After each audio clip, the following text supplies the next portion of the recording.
maa ngi lay ziar di nuyu yéen ñëpp Bara Sène yow tamit ñu ngi lay nuyu lu nuyu ñëpp ñi nga xam ne ñoo ñu nekk di ñu suivre di nuyu Aliou Cissé di ko bëggee moom tamit Ousmane Mbow Ngoppe booy nu mu demee naka mbir yi ñoo ngi nuyu ñëpp di leen ziara di leen ndokkeel ci bisu tay bi soose jaajëf bëgg naa la yow tamit bu baax di wax ne li tax ma sol yi yére bi tey yére bi laa soloon démb dafa am ñu doon wax naan xam naa ne gise bi muy gisee ak Idrissa vidéo bi montage la ñu bari dañ ma woo démb di ko wax Moxtaar ñu ngi leen di bëggee Waly Diagne ñu bari bi ñu ma wooyee démb liñ ma doon wax mooy vidéo bi ñu doon def démb ak Idriss Seck montage la moo tax ma sol même yére bi ngir gaañi xam ne du montage ndax am na ci ñoo xam ne mooy sunu détracteurs yi wala ñi nga xam ne daanaka mënuñu gëm dëgg lu leen waaye jox rek ñu ne montage la moo tax ma def exprès solaat yére bi ma soloon démb ma solaat ko tey pour xamal leen ne ñun lu ñuy def amuñu jotu nekk di montage ñun nëbbatuwuñu làqatuwuñu dañoo wone suñu kanam ne fang wone fi ñu bokk wone fi ñu nekk amul dara lu ñuy làqal ci lu ñuy def kon ñun amuñu jotu di montage ay affaire pour di kàcc wala di wax lu dul dëgg amuñu jot boobu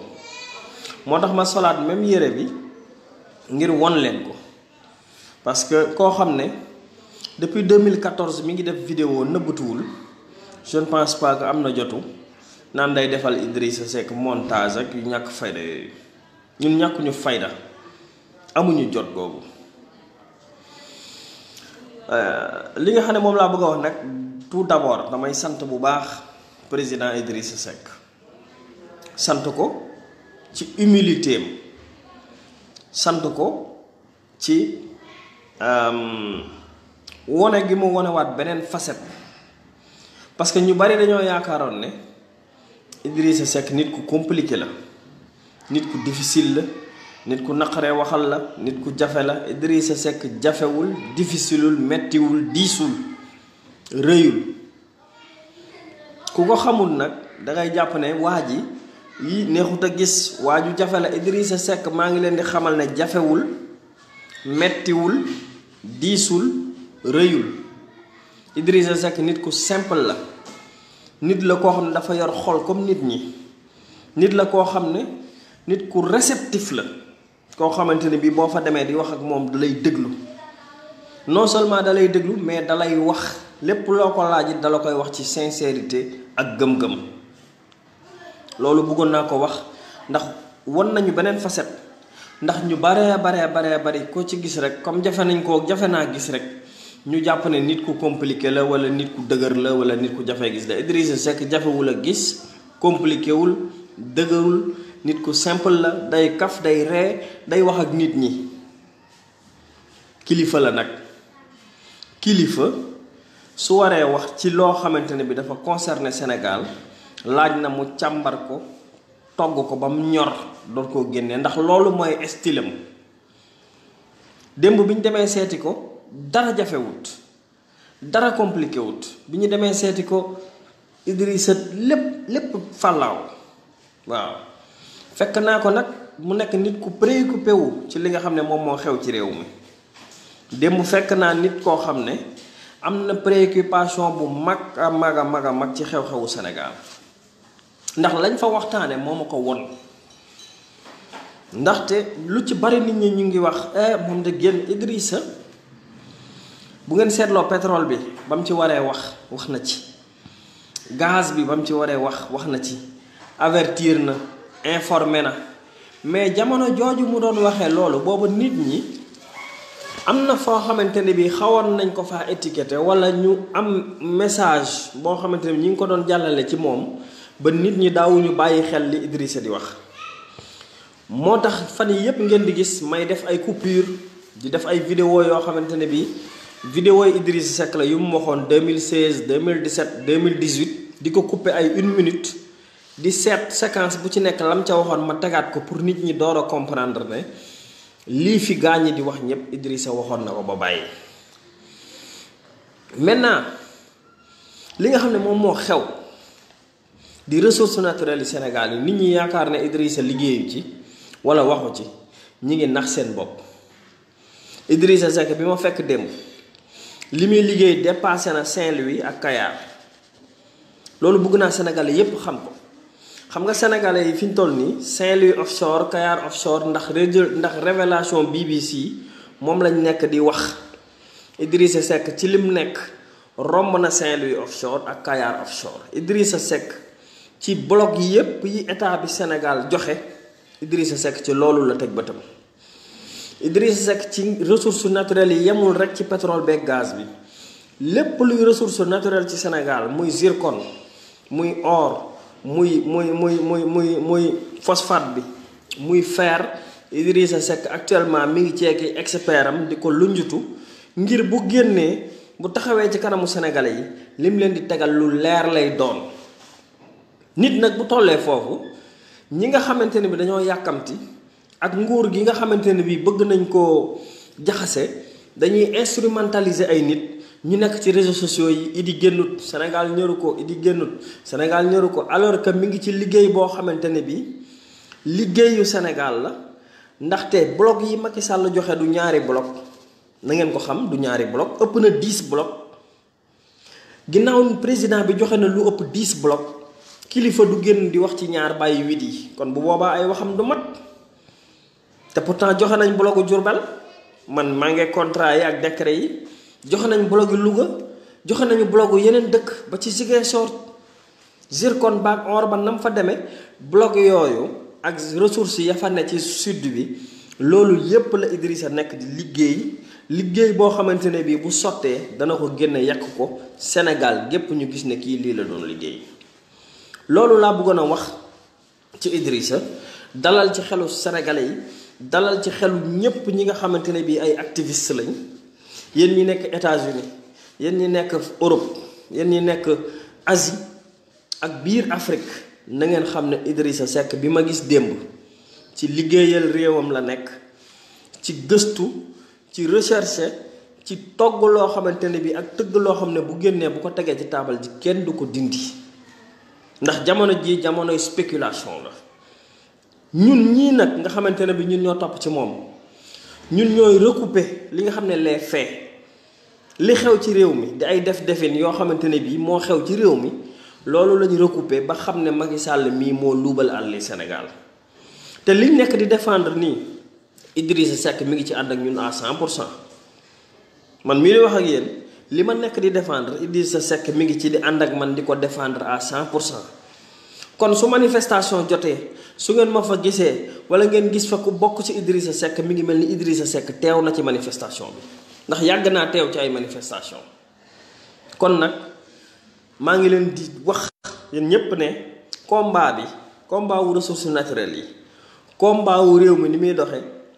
tey jii la ci Idrissa Seck gën a impliqué wu tey jii la ci Idrissa Seck gën a dugal loxoom seulement nag dugalinu loxo yi ñoo yemut kenn ku ci nekk ak sa approche bi nga xamante ne bii moom ngay doxale li nga xam ne nag moom lañu war a njëkk a def bi ma analyser waxtaan bi analyser aussi li nga xam ne moom moo xew ci Sénégal li ñu war a njëkk a def ñun Sénégal fi ñu toll nii waxuma la sax xeexu ressources naturelles yi nga xam ne jamono ji ñuy wax ak yéen région yi ci Sénégal diaspora bi ñépp ñu ngi ci di xeex ngir Macky Sall leeral ressources naturelles yi ngir njublang gi nga xam ne 420 milliards yi nga xam ne Frank Timis jot na ko ci empoché ñu nangu ko ba pare résilier contrat yi loolu xeex la pour Sénégal yi yépp ñoom na ko ñépp xam waaw na ko Sénégalais yépp xam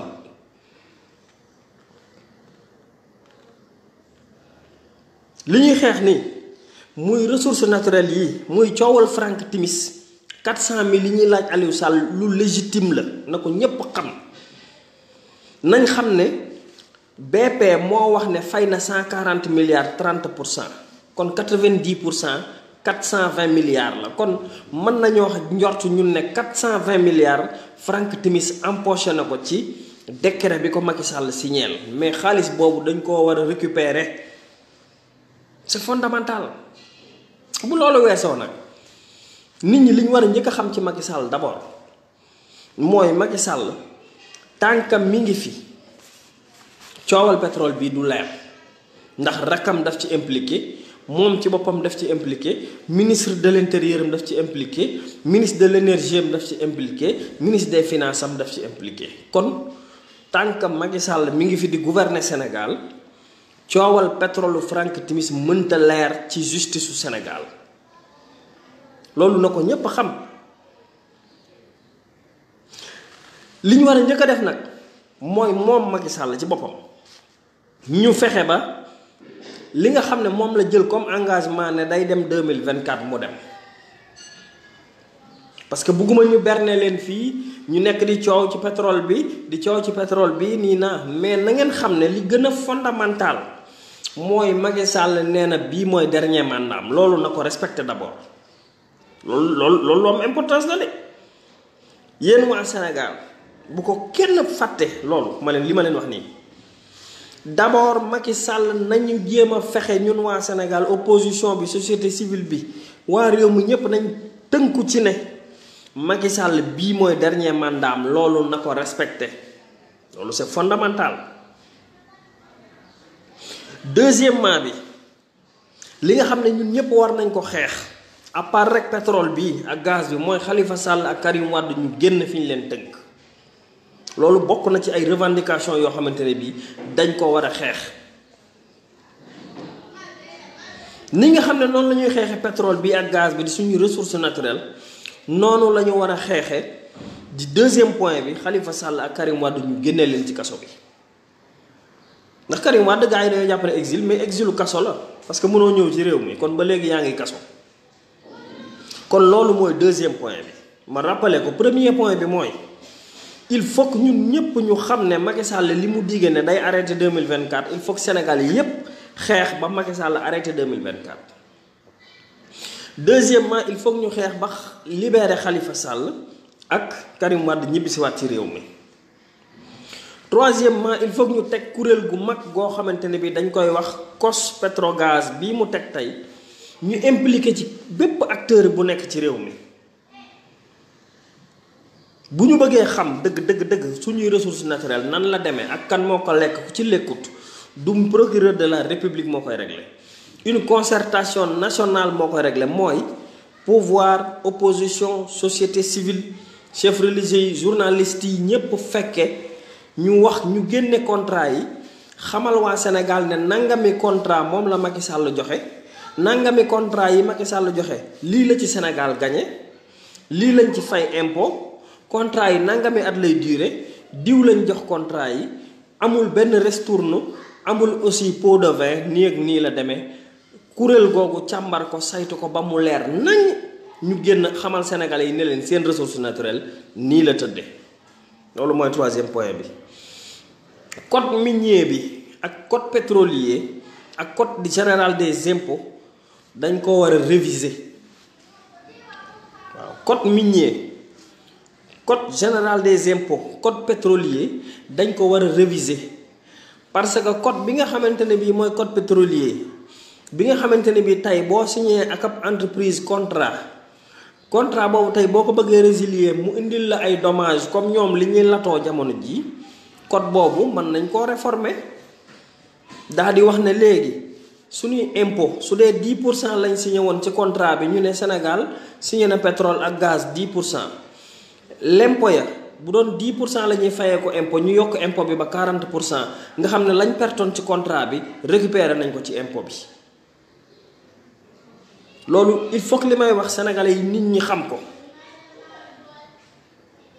il faut que li ñuy wax nit ñi comprendre ko bu baax a baax bu ñu demee ak émotion Alboury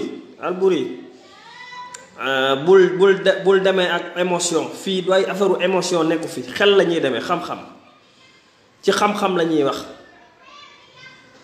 xam-xam bi ñuy wax soo leen dégloo di ngeen dégg xam-xam soo leen dégloo rek di ngeen dégg xam-xam waxumaa nag kuy wax ak émotion ay diw na génn wax ak ay diw nangam loolu intéressé wu ma man li may wax tey mooy lii ñuy wax nga xam ne lu tege la mooy que ni Sénégal jamono ji ñuy wax ak yéen dafa dugg ci guuta goo xamante ni bii pour ñu génne ko ci d'abord il faut que Macky Sall jóge fi kan moo fi man dara tant que Macky Sall jógewu fi moo tax dañuy il faut ndànk il faut xel la ñuy demee tant que Macky Sall mooy président kan moo ko fi mën a jële tant que Macky Sall mooy président lu ko neex lay def ci réew mi donc li gën a fondamental d'abord mooy ni ñu fexee ba Macky Sall jóge fi su fi jógee ñu tëral kuréel goo xamante ne bi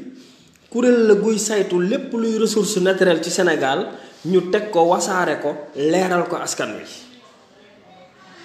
loolu mooy li nga xamante ne bi moo fondamental ginnaaw bu ñu réviser code minier yi ba waxtaan ci ba tëral ko kaawu Frank Timis lu ñu war a régler la cas bu fondamental dañ ko war a régler parce que sàcc nañ alalu Sénégal foofu tojee nañ alalu Sénégal mooy 420 milliards joxe nañ ko nit koo xamante ne bii amul teenu pétrole amul teenu ndox mësta gas dara ànd ak président rakku président nit ku ànd ak rakku président ñu jox ko benn décret signal ko mu am ci 420 milliards fayul impôt fayul dara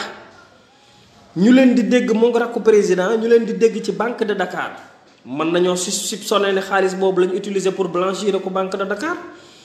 ñu leen di dégg ci Sahel aviation kon ñun mën nañoo soupçonné ne Sahel aviation dañ ko utiliser ut ko pour jéem a ut compagnie boo xamante ne bii dafay louer ay hélicoptère état du Sénégal pour ñuy dem ca plateforme ya di vérifier ji liggéey bi kon mu nekk conflit d'intérêt boo xamante ne bii Frank Timis mbiram kaawam dañ ko war a régler tojaange gi nag gu leer la tey ku déglu maître Assane Dioma Ndiaye di nga xam ne li nga xamante ne bii moo am ci pétrole bi Frank Timis ak Aliou Sall ak njublang la A ba Z ma nga tàmbalee ca bañ signé décret ya ba fii ñu toll tey képp ku déglu laa tey Assane Dioma Ndiaye di avocat di président Ligue des droits de l'homme di nga xam ne li nga xam ne moom mooy ressources naturelles yii di Kayar offshore ak Saint-Louis offshore dañ koo baraade caxatee ko du début à la fin ak sàccel ak njublang la loolu nag du justice su Macky Sall moo koy régler justice internationale moo koy régler ak justice su peuple bi justice su peuple bi mooy ñan mooy ñu fexe ba Macky Sall jóge fi tant que jógewu fi mënuñoo régler problème bii loolu c'est fondamental parce que moo yor lenge yi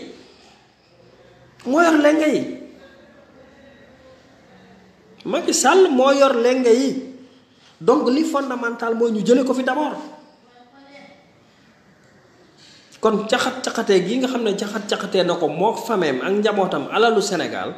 la première chose bi sénégalais yi war a def ak li nga xam ne mooy li fondamental mooy Macky Sall ñu wàcce ko buñ ko wàccee ba pare ci la ñuy mën a régler problème mu ressources naturelles yi ndax fi léegi mi ngi fi yor commande yi yor lenge yi loo wax mu dajji sànni fële mënoo ko fee jële mënoo xeex ak moom mënoo def dara lenn rek moo mën a tax mu jóge fi mooy soulèvement national peuple Sénégal bi yëpp génn ci région yeeg ñëpp ba mu daw loolu nag pression boobu nag laay ñaan ñu maintenir ko maa ngi ñaan région yi ñëpp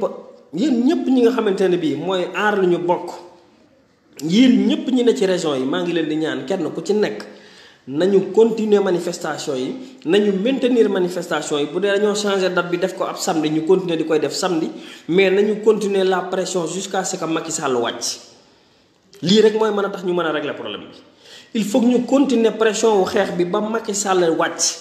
bu Macky Sall wàccee ci la ñuy door a mën a régler suñu problème mu ressource naturelle mais fii léegi Macky Sall mi ngi yor lenge yi mënuñoo régler suñu problème mu ressource naturelle dinañ ko xeex nag rayanteeg moom. beneen bi ma bëggoon a wax mooy bu ngeen jëlee modèle comme Botswana ci réew yi Afrique yi la bu ngeen jëlee modèle comme ñoom seeni ressources naturelles xam ngeen fan lañ ko féetale décret lañ jël bi ñu waxtaanee ci seen concertation nationale réew ba pare président ba dafa jël décret ne lépp luy génn ci ressources naturelles yi éducation la jëm, santé, environnement, emploi des jeunes. ba boo demee tey njàng ma santé ba environnement ak emploi des jeunes loolu rek moo capitaliser ressources yi génn ci xaalis bi génn ci ressources yi yépp foofu lañ ko investir ba tax na dëkk ba mi ngi fallaaw saawaan baawaan. li nga xam ne mooy monnaie bu bees bii dégg ngeen Macky Sall ak Alassane Ouattara wax ne ñoom CFA moo leen gënal loolu ak deltu ginnaaw la ak deltu ginnaaw wala bëgg a delloo ginnaaw Sénégal moo waral Macky Sall mook Alassane Ouattara ñu bëgg a taxaw ne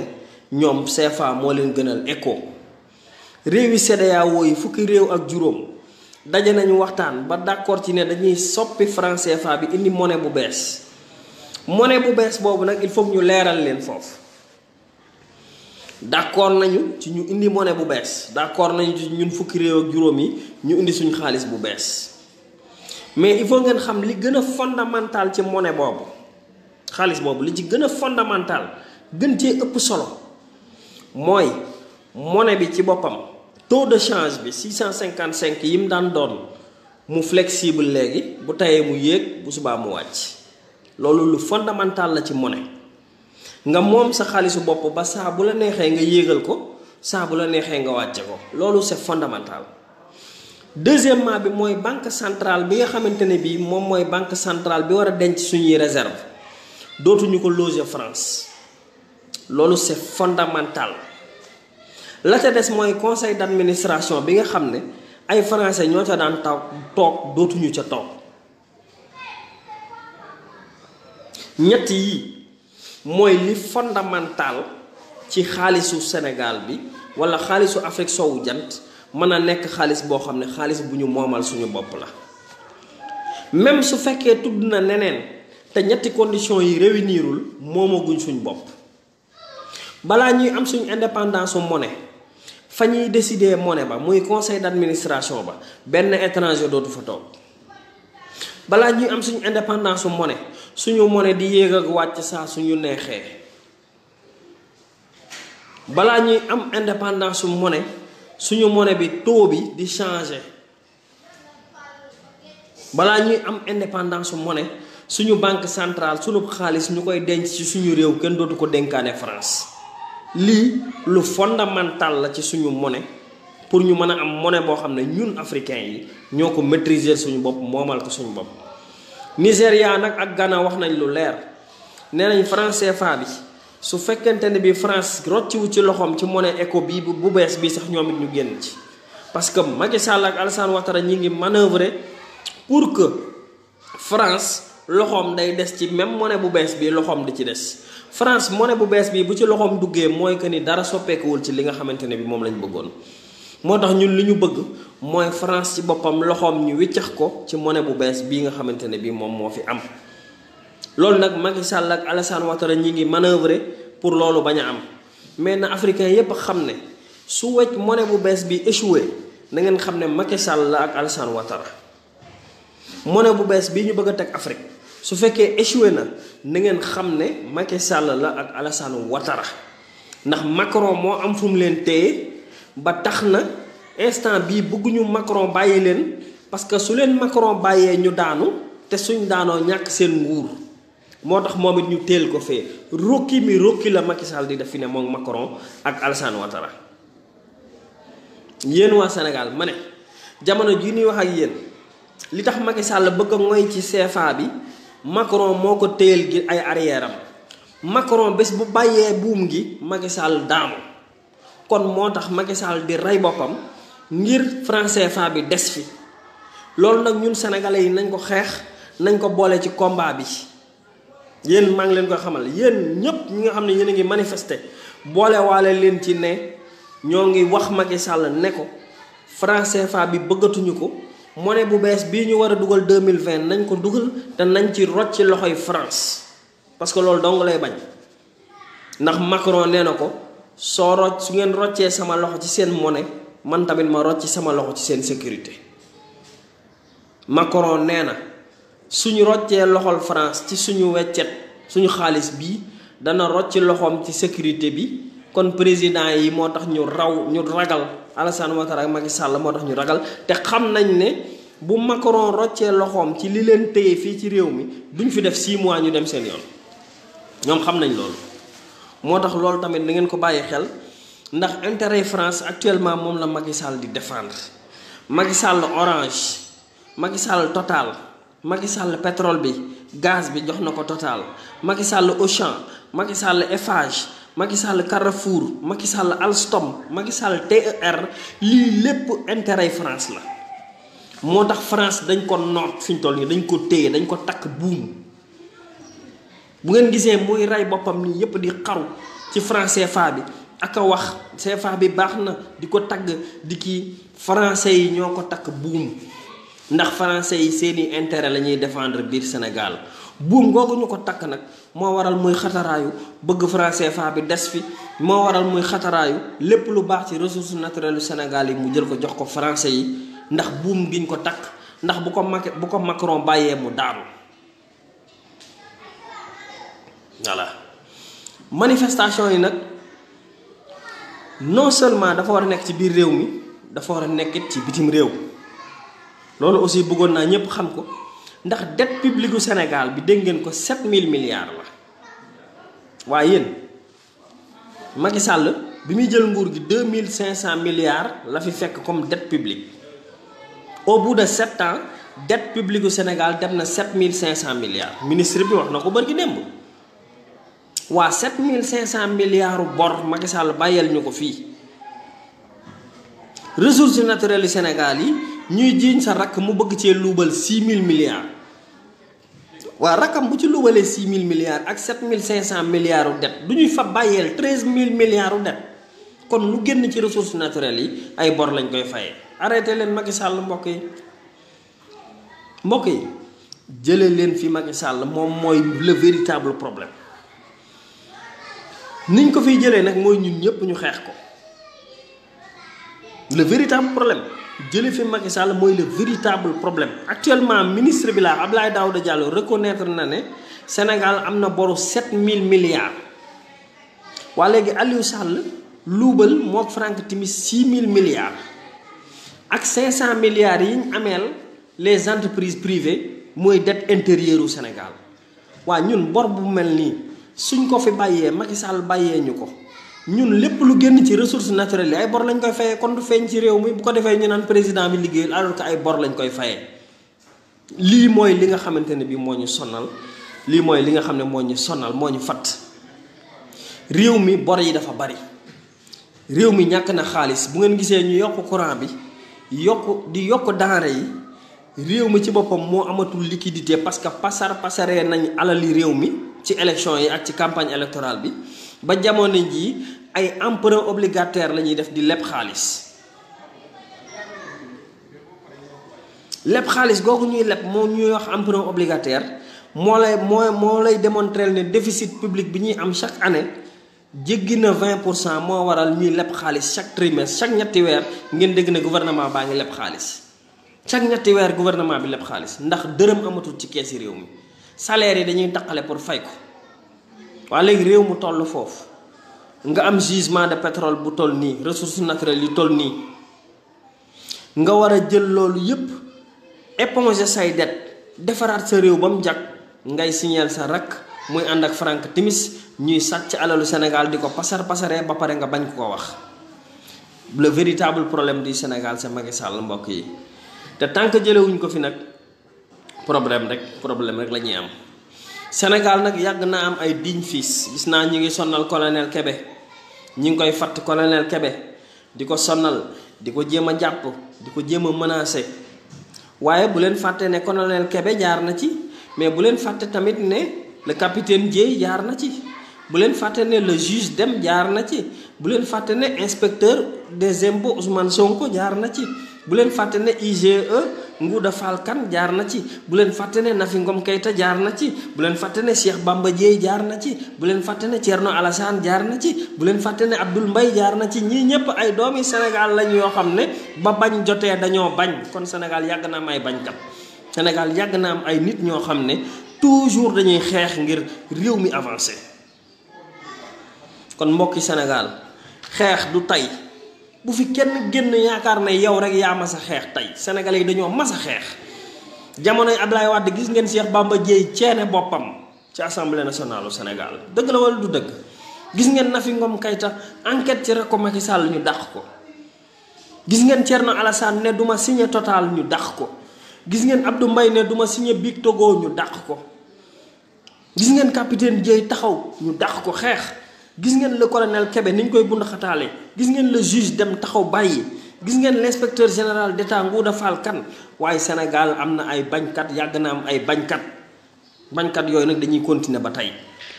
ñoom ñëpp nag Sénégal amel na leen njukkal ñoom ñëpp Sénégal amel na leen ngërëm loolu tamit bëggoon naa ñëpp xam ko bëggoon naa Sénégalais yëpp bàyyi ko xel te xam ne coow li jële fi Macky Sall mooy li nga xamante ne bii mooy li fondamental dégg ngeen sax tey Moustapha Diakhaté mi bokk ci ñoom wax na leen ne Moustapha Diakhaté mi nga xam ne dafa bokk ci ñoom xamal na leen ne lii Macky Sall da ko war a leeral Moustapha Diakhaté mi bokk ci ñoom xamal na leen ne Macky Sall dafa war a leeral pétrole bi ak rakkam xamal na leen ne li ci am njombe la parce que koo xam ne amoo teeni pétrole gasoo gasaanoo mosoo gas ñu signal la décret nga jaay am ci 400 milliards Moustapha Diakhaté ci boppam mi nekkoon président groupe parlementaire u Benno Bokk Yaakaar tey jii démb loolu la wax ci Sen TV ngeen xam ne réew mi problème am na El Hadj Kassé di conseiller Macky Sall communication fii la taxaw Aliou Sall ne laalew ma ci mu ne laal nga ci kon pétrole bi par A ou B dañ ko war a régler loolu laa bëggoon a wax tey résumé ci pétrole bi bëggoon a ñëw ak yéen nag ci visitu Macky Sall à Touba visitu Macky Sall à Touba lu bari xew na fa coow li bari woon na sëriñ bi gërëm na Macky Sall sëriñ bi tagg na Macky Sall sëriñ bi nàngam mais visitu Macky Sall à Touba laa bëgg a wax ne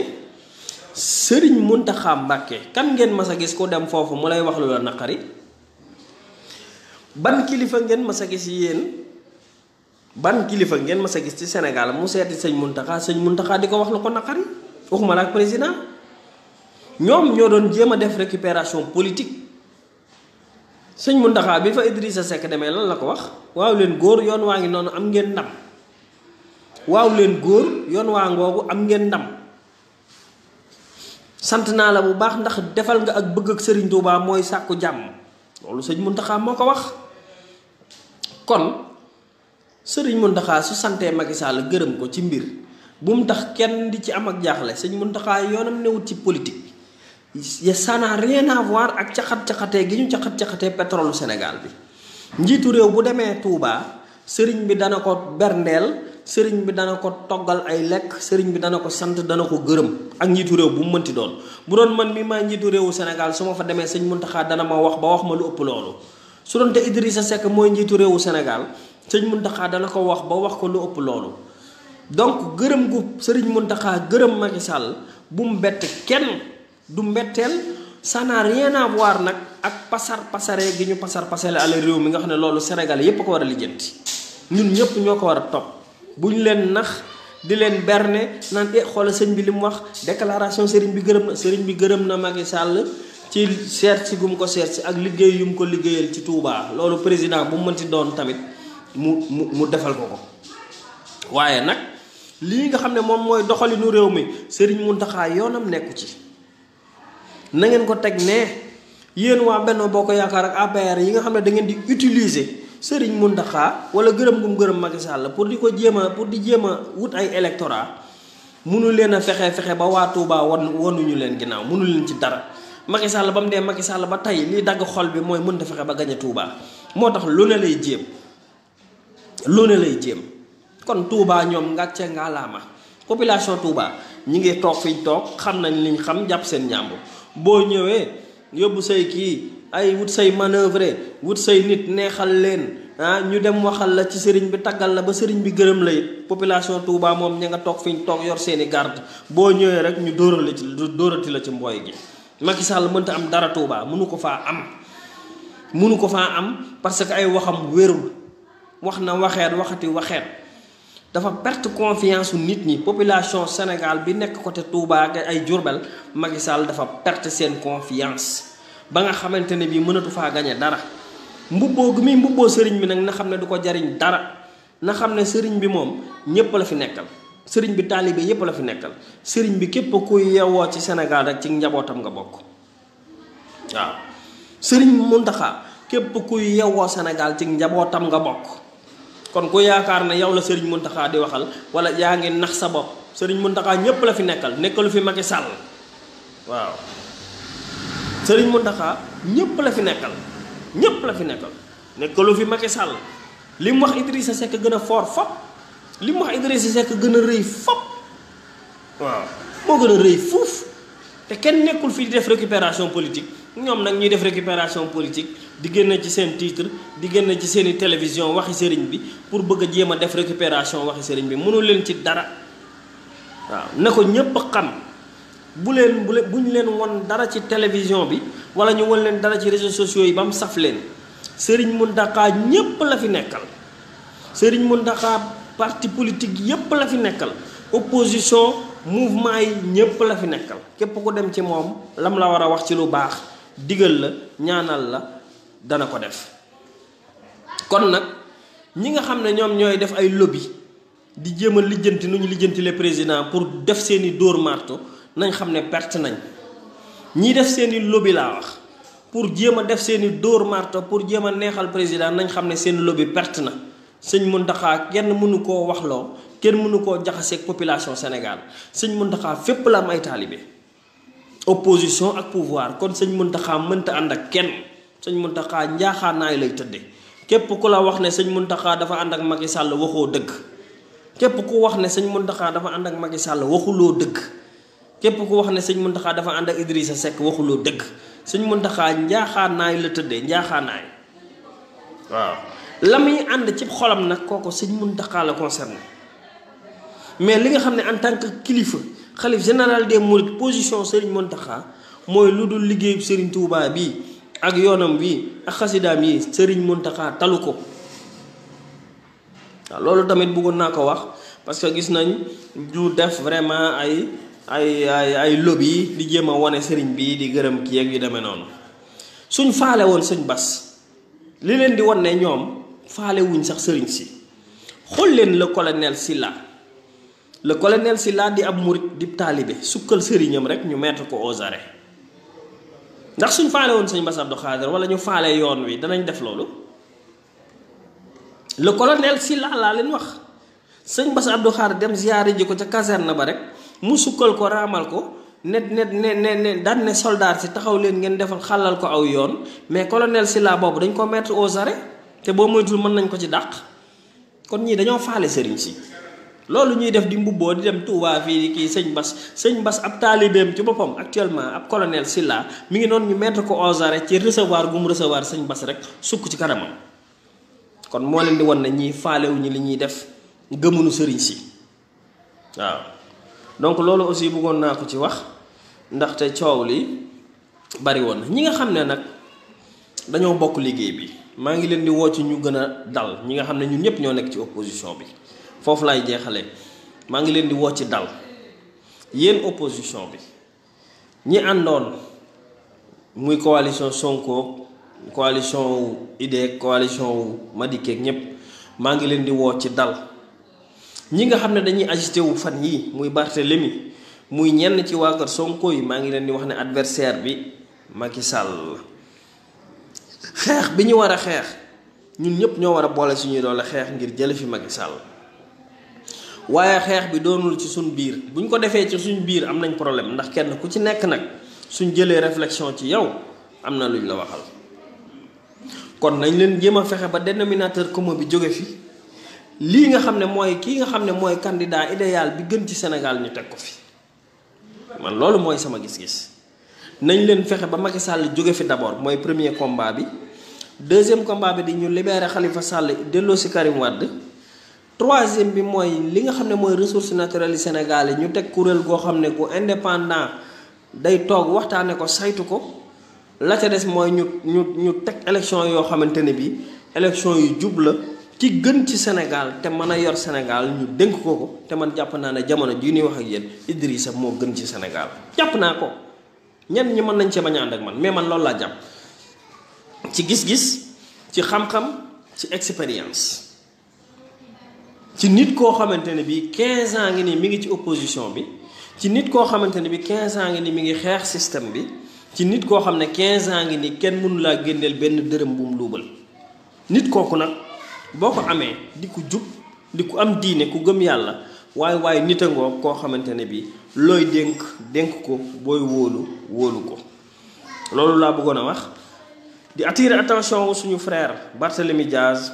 di attirer attention wu suñu frère Ousmane Sonko di leen wax ne am na ci ñoo xam ne état bi daf leen infiltrer ci seen gaañ yi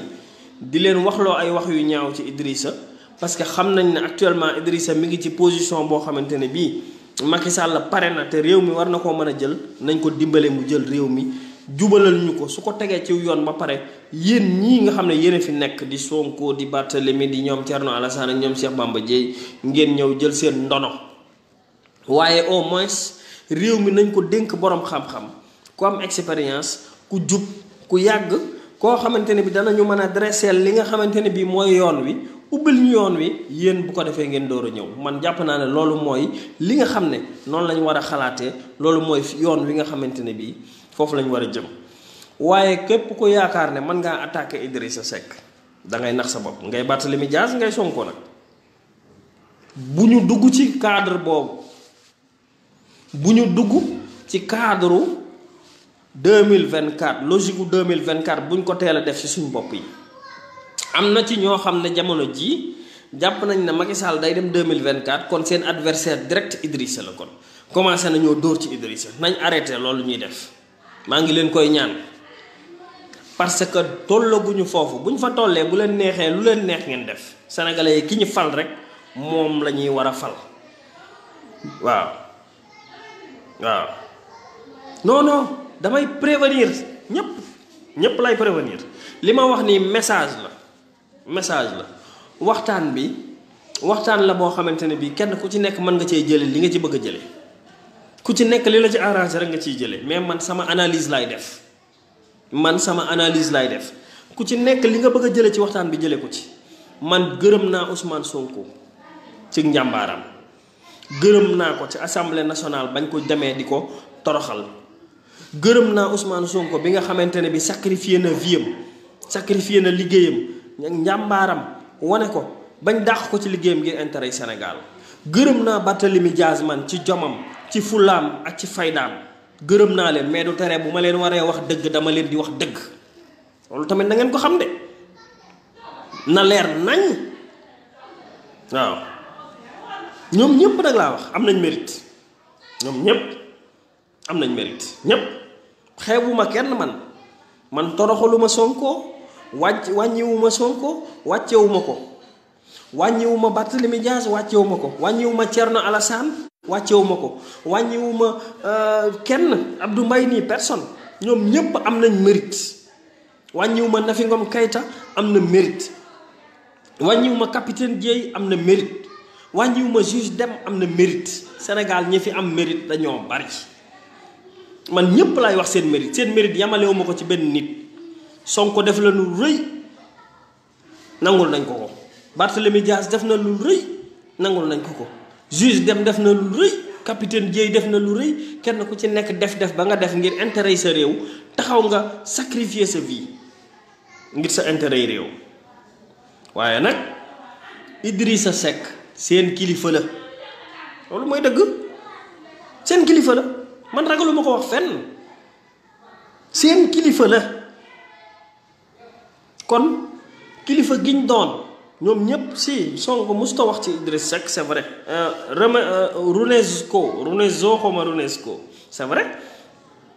mais dama ne état dafa infiltrer mouvance su Sonko infiltrer mouvance su Barthélémy Dias di jël ay wax yu bon di leen di ci dóor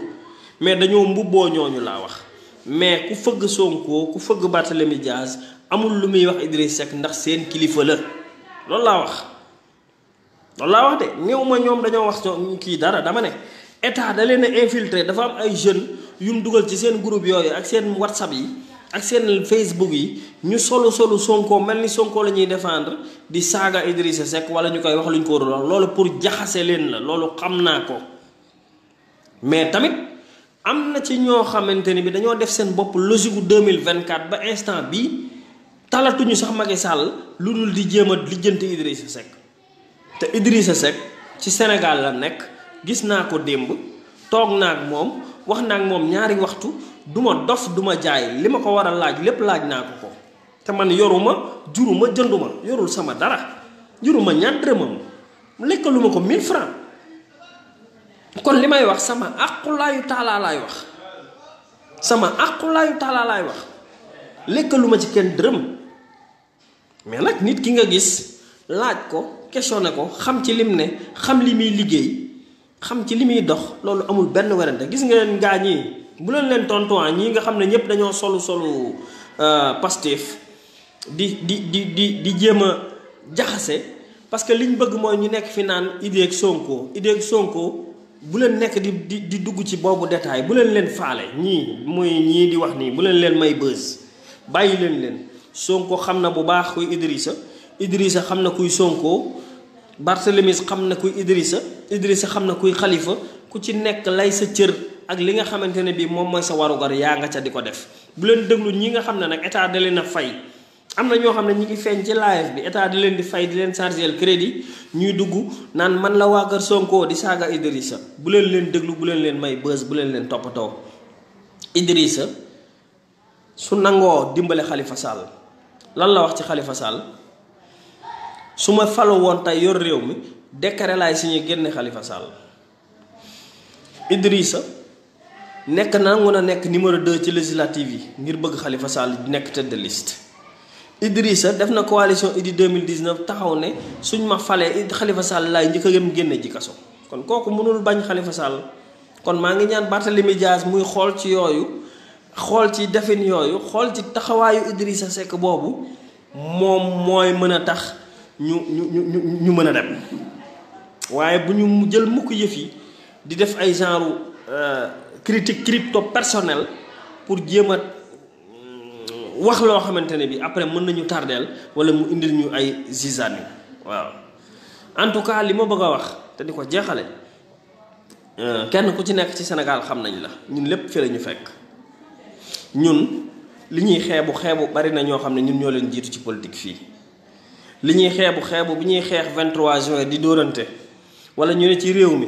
ñuy dàq Macky Sall di ko toroxal 2008 ñu taxaw di ko xeexal wala ñu nekk ci réew mi investir ci dëkk bi di yeewoo ci dëkk bi xam li fi xew lépp kon kenn mënuñoo jàngal fu ñu war a dem ak fu ñu warul dem kenn waruñoo yabal lu ñu war a def ak lu ñu warul def xam nañ bu baax maîtriser nañ bu baax Barthélemy Dias Sonko Cheikh Bamba Dièye Thierno Bocoum Thierno Alassane ñoom ñëpp suñuy classe lañ suñuy génération lañ nañ leen bokk xeex ngir jële fi Macky Sall mi nga xam ne mooy objectif bi ressources naturelles yi Sénégal yi ñu teg ko ci yoon séddale ko ba réew mi gis ci boppam indi séparation des pouvoirs kenn ku ci nekk lay sa cër ci magistrat yi ñu jox la ko lay sa cër ci député yi assemblée nationale ñu jox la ko lay sa cër ci gouvernement bi ñu jox la ko kenn ku ci nekk la nga xam ne moom mooy sa rôle nga def ko ngir Sénégal mën a avancer lii mooy yoon bi de mais yoon bi du xuloo ci suñ biir déedéet yoon bi du werante ci suñ biir yoon bi du xeex ci suñ biir yoon bi mooy jële fi Macky Sall instauré fi li nga xamante ne bii moom mooy séparation des pouvoirs ci réew mi teg suñuy ressources naturelles ci aw yoon sénégalais yi kenn ku ci nekk la cay sa cër nga jël ko lii daal mooy li nga xamante ne bii man moom laa leen bëggoon wax tey di leen wax ne live bi nag dañ ko defoon rek ngir won askan bi solaat même yére bi ñu soloon démb xamal leen ne liñ doon waxtaanee ak Idrissa Seck lu am solo la njariñal Sénégal la di leen wax ne Idrissa Seck ci li mu nekk njariñal Sénégal la te bu génnee ba yàq ko Sénégal gépp xam ne njariñal Sénégal la man nekkuma parti réew mi man je suis un allié te allié gi ma doon nag yàlla daf maa cëral mu cëral ma ci boppam may ma loo xam ne ci boppam xañ na ñu bari amuñu ko mooy que ne mën a toog ak moom ci jamono jiinu toll expliquer ko mu wax ma ci li mu nekk de génn nag def vidéo dalal xelu sénégalais yi xamal leen ne lii mu nekk di ko liggéey su paree mu yàq ko génne ko loolu ne ko ñëpp xam na ñëpp xam ne Idrissa Seck changé wul fam nekkoon fa la ne lobby yi nga xam ne ñoom ñoo koy étiqueté naan noppi gi day waxtaan ak Macron wala day négocier ak Macky Sall wala daa am luñ ko dig loolu lépp c'est faux man maa leen ko wax c'est faux Idrissa Seck lii may wax nii loolu lay wax position yi ñu am nii ñoo ko bokkale muy ci franc CFA bi muy ci Macky Sall jóge fi muy ci ressources naturelles yi ñu teg ko ci aw yoon muy Sénégal ñu indi fi séparation des pouvoirs muy magistrat yi ñu jox conseil supérieur de la magistrature suprême président dootu ko jiite muy député yi assemblée nationale ñu jox leen autonomie muy